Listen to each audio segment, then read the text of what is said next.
Hey, welcome back to another video. If you're new to my channel, my name is Lily, and my channel is a place where I share a lot of my healthy, vegan, mostly whole food, plant-based recipes with all of you.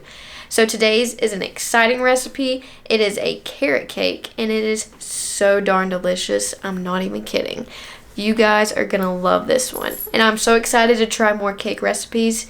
So let me know down in the comments what your favorite kind of cake is, and maybe I can try and make that one next. So let's go ahead and jump into the recipe.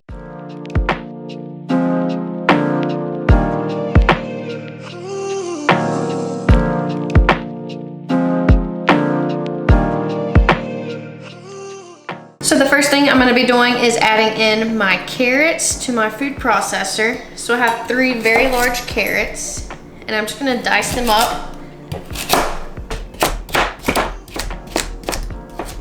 So I have my carrots diced, and I'm just gonna put them straight into my food processor. And I did 3 large carrots, and I just roughly chopped them. And we are going to pulse these up until they're really small.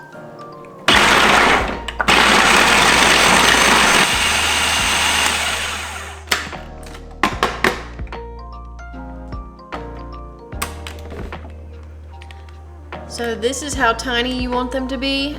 You want them to be able to cook fully into your cake, and you don't want like big chunks of carrot by any means. You could also finely grate your carrots, but I just personally hate using a grater, so I do it this way. And so we're gonna add some more ingredients to the carrots in the food processor just to make it easier. To the carrots, I'm gonna add in 2 really ripe bananas. And you want them to be really ripe, have lots of brown spots so that they are nice and sweet. And this is how we get by without adding any like cane sugar or anything like that. I am going to be adding in some maple syrup along with the bananas just because it's a cake and I do want it to be like, you know, a little sweeter. But you could totally omit the maple syrup if you were trying to avoid any added sweeteners at all. Okay, and then to the banana and carrot, I'm adding in 3/4 cup of unsweetened soy milk. You could use any plant milk that you like. Next, I'm adding in 1/3 cup of unsweetened plain applesauce. And this is replacing the oil in our cake. Like I said, I am using some maple syrup, so I have 1/4 cup of maple syrup going in. Next, I'm gonna add in a teaspoon of vanilla extract. And then for the spices in the cake, I'm gonna be using cinnamon, ginger, and nutmeg.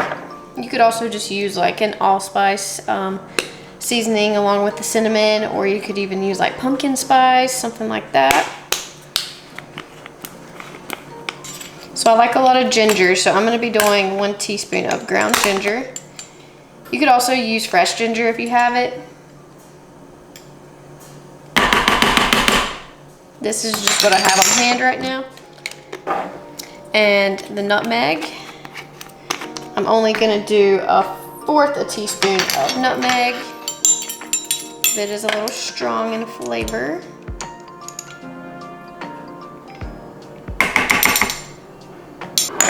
And then the cinnamon, we're gonna go all out. I'm gonna add in like 3 teaspoons of cinnamon, because I love it.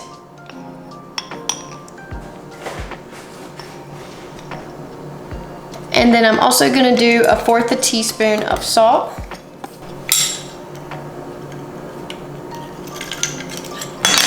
Just to balance out the flavors, but if you are on a salt-free diet, totally omit that if you would like. And then lastly, I have some orange zest. So this came from one of my blood oranges, actually. And you could definitely use a lemon instead. I just don't have any lemons right now, but the zest adds a really nice flavor in this. So, and this is just about half of the zest of an orange. But if you like it zestier, feel free to add more.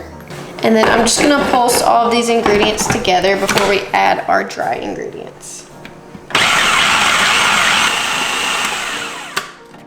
And you are gonna wanna scrape down the edges just to make sure everything's blended well. At this point, you can taste it and make sure like the spices and the sweetness level is to your liking. And this is good to my liking, so I'm gonna go ahead and add in the dry ingredients.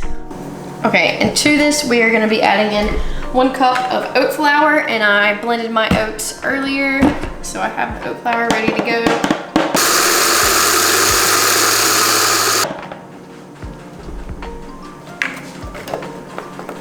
And I like to add in the oat flour first because you can't really overmix oat flour because it doesn't have any gluten in it. So I like to add that in first, make sure it's mixed really well, and then I add in my wheat flour. So I use the white whole wheat flour. That's just my preferred flour, and I think it mixes really well with the oat flour.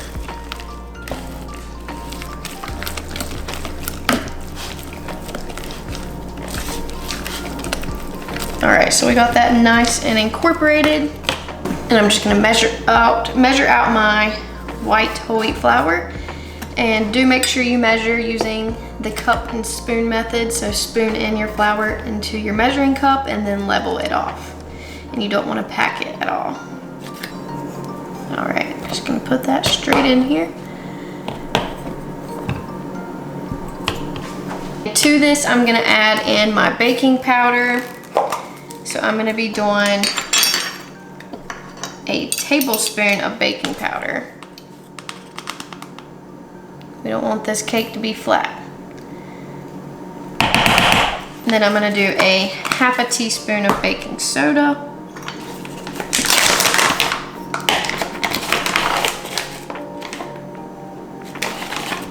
And then I'm also gonna add in, for some like textural component, I'm gonna be adding in some walnuts. And I'm gonna do about ½ cup of walnuts. And this is a cup measuring, so I've got it half full. And I add that in when I add in the flour so that nothing sinks to the bottom of the cake. And I'm gonna add in some raisins as well. You could also do craisins or any other dried fruit that you prefer. And I'm gonna do ½ a cup of these as well.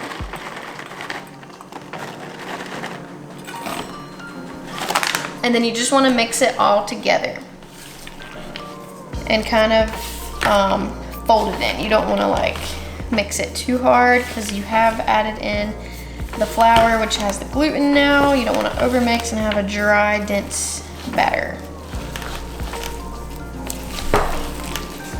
Okay, and once it's almost fully mixed, I am gonna add in, I like to add in half of that orange that I used earlier. So you could also use half a lemon, half of any citrusy fruit, just to give it a bit of a tang. And mine is a blood orange, so it looks like I'm putting blood in here, but totally not. It looks a little cool though, actually. I've never used the blood orange before. Okay, and then I can finish mixing. And what that is gonna do is it's gonna activate our baking soda, our leavening agent in here, and get this cake lifting in the oven as it cooks.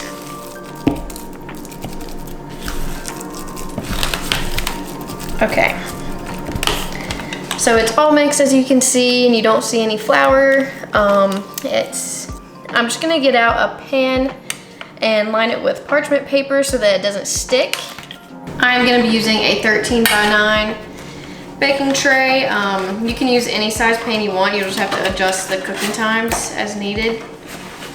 Obviously, if you're doing a smaller pan, you'll need to cook it for longer. And you mainly just need it to cover the bottom. If it doesn't cover the edges all the way, it's totally fine. It should still come out clean.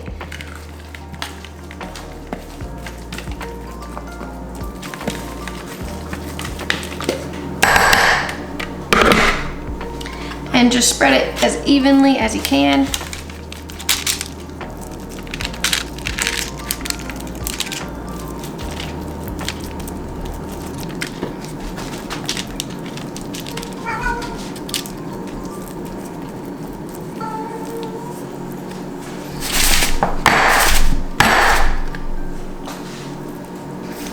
And this is gonna go into our oven at 350 degrees for about 20 minutes, and then I'm going to check it.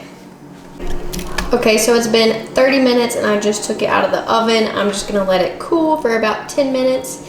maybe longer. And while that's happening, I'm gonna make some cream cheese icing to go on top. So my cake has been cooling and it looks perfect. So I'm gonna go ahead and prepare the cream cheese frosting to go on top. So I'm just gonna add everything into my blender. I'm keeping it really simple. I'm using the blender literally how it is from when I made the oat flour. So there is like a teeny little bit of oat flour left in here. But I am gonna be using the KiteHill vegan cream cheese. I use this stuff all the time. You guys know I love it. It doesn't have any oil added, so that is perfect. And this is an 8-ounce container, so I'm gonna be adding in 4 ounces of it.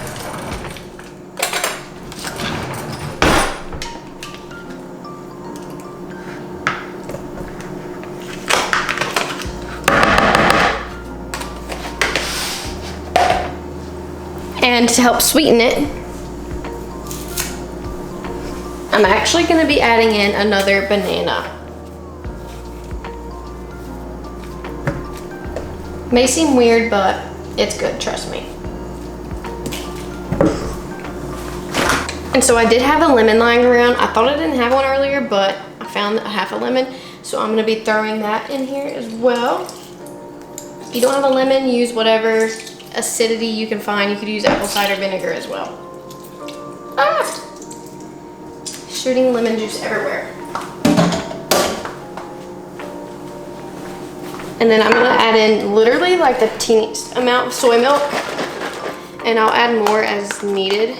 I'm gonna go for like 1/8 of a cup. It's not even a measurement on here, but I'm just gonna do less than 1/4 cup.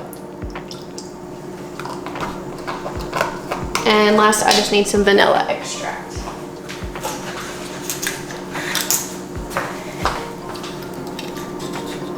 Teaspoon or so of vanilla extract. We'll just throw that in there. And let's hope my blender will blend it well. When it doesn't have that much stuff in it, sometimes it's a little challenging, but we will scrape down as...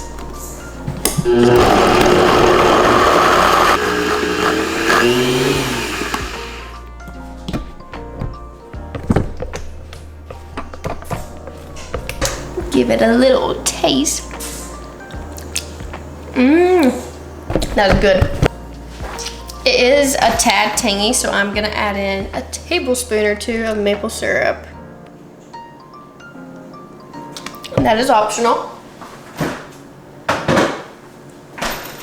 You could definitely add in like another banana and that would help sweeten it too, but sometimes I don't mind a little maple syrup.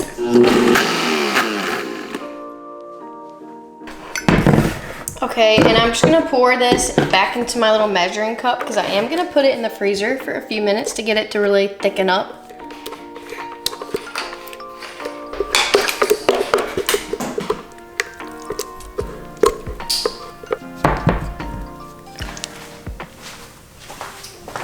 So the cake is fully cooled and the icing is also cooled. So I'm just gonna slide it out like so. See how easy the parchment paper makes that? So I've got my cake cooled, and the icing, I just pulled it out of the freezer, so I had it in the freezer for about 15 minutes, and I did stir it about halfway through. So I am going to cut a slice of this, and I'm just gonna keep the icing in the fridge, and I'm just gonna ice my slices as I serve them. So that's what I would recommend, since there is the banana in there. And I just find, since the icing can get a little runny if it's not refrigerated or if it's sitting on the counter for too long, I just like to ice it as I eat it.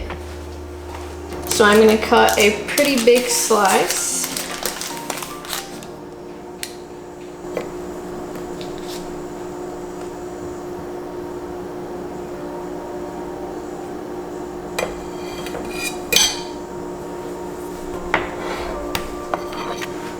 Look how perfectly cooked it is. Oh my gosh, I'm so excited. I'm just gonna top it with a little bit of this icing. Oh yes.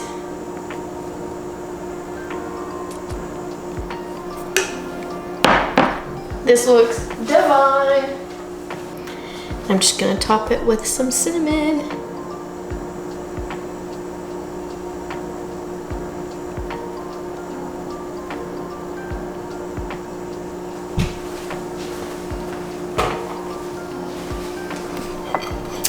My taste buds are watering. All right, here we go. We're gonna give this a taste. I'm so excited. Oh my gosh, it looks so delicious, guys. You know you want a bite of this. Woo.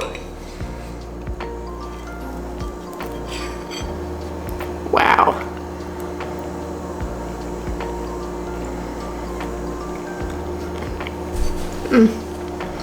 Now that is something else. It is so delicious, I'm not even kidding.